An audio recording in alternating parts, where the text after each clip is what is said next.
अज्ञानी राम। चैत्र मास की नवमी तिथि के दिन जब कौशल्या अपने कक्ष में बैठ भगवान विष्णु का ध्यान कर रही थी, तब भगवान विष्णु चतुर्भुज रूप में उनके सामने प्रकट हुए। सेवा सदा की भांति मंद मंद मुस्कुराते हुए भगवान विष्णु ने कौशल्या से कहा, आप और आपके पति ने पिछले जन्म में तपस्या की थी। आप दोनों की इच्छा पूरी करते हुए मैंने वरदान दिया था कि अगले जन्म में मैं आपके घर पुत्र बनकर आऊंगा। अपना वचन निभाते हुए मैं आ गया हूँ।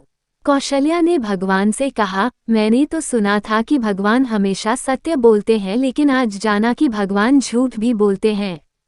भगवान ने आश्चर्य जताया, मैंने आपसे क्या झूठ बोला? कौशल्या ने बड़ा मधुर जवाब दिया, आपने तो कहा था कि आप मेरे घर पुत्र के रूप में आएंगे, लेकिन ये जो चतुर्भुज रूप लेकर आए हैं ये क्या पुत्र का रूप है? ये तो परमपिता का रूप है। मतलब कि आप झूठे हैं। भगवान को बड़ा आनंद आया। वो समझ गए कि कौशल्या क्या चाहती हैं। वो तुरंत शिशु रूप धारण कर कौशल्या की गोद में बैठ गए और हमेशा की तरह मुस्कुराते हुए कौशल्या का आनंद बढ़ाने लगे। तभी कौशल्या ने कहा, मैंने तो सुना था कि भगवान को हर चीज का ज्ञान होता है, लेकिन आज जाना कि भगवान बिल्कुल अज्ञानी होते हैं। भगवान ने पूछा, ये आप कैसे कह सकती हो? माता कौशल्या बोली, आप इस समय मुस्कुरा रहे हैं, इसी से पता चलता है कि आपको इतना भी ज्ञान नहीं कि बच्चा जब जन्म लेता है तो लत हंसता नहीं बल्कि रोता है। भगवान ने जान लिया कि माता क्या चाहती हैं और वो तुरंत रो पड़े। कर्मों की सजा। भोज के लिए एक व्यक्ति ने एक बार एक बकरे की बलि चढ़ाने की तैयारी आरंभ की। उसके बेटे बकरे को नदी में स्नान कराने ले गए।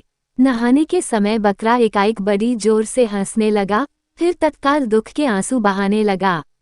उसके विचित्र व्यवहार से चकित होकर बेटों ने उससे जब ऐसा करने का कारण जानना चाहा तो बकरे ने कहा कि कारण वह उनके पिता के सामने ही बताएगा। व्यक्ति के सामने बकरे ने ये बतलाया कि उसने भी एक बार एक बकरे की बलि चढ़ाई थी, जिसकी सजा वह आज तक पा रहा था। तब से 499 जन्मों में उसका गला काटा जा चुका है और अब उसका गले कटने की अंतिम बारी है। इस बार उसे एक बुरे कर्म का अंतिम दंड भुगतना था, इसलिए वह प्रसन्न होकर हंस रहा था। किंतु वह दुखी होकर इसलिए रोया था कि अगली बार से तुम्हारे भी सिर 500 बार काटे जाएंगे। व्यक्ति ने उसकी बात को गंभीरता से लिया और उसके बलि की योजना स्थगित कर दी तथा अपने बेटों से उसे पूर्ण संरक्षण की आज्ञा दी। किंतु बकरे ने व्यक्ति से कहा कि ऐसा संभव नहीं है, क्योंकि कोई भी संरक्षण उसके कर्मों के पाप को नष्ट नहीं कर सकते। कोई भी प्राणी अपने कर्मों से मुक्त नहीं हो सकता।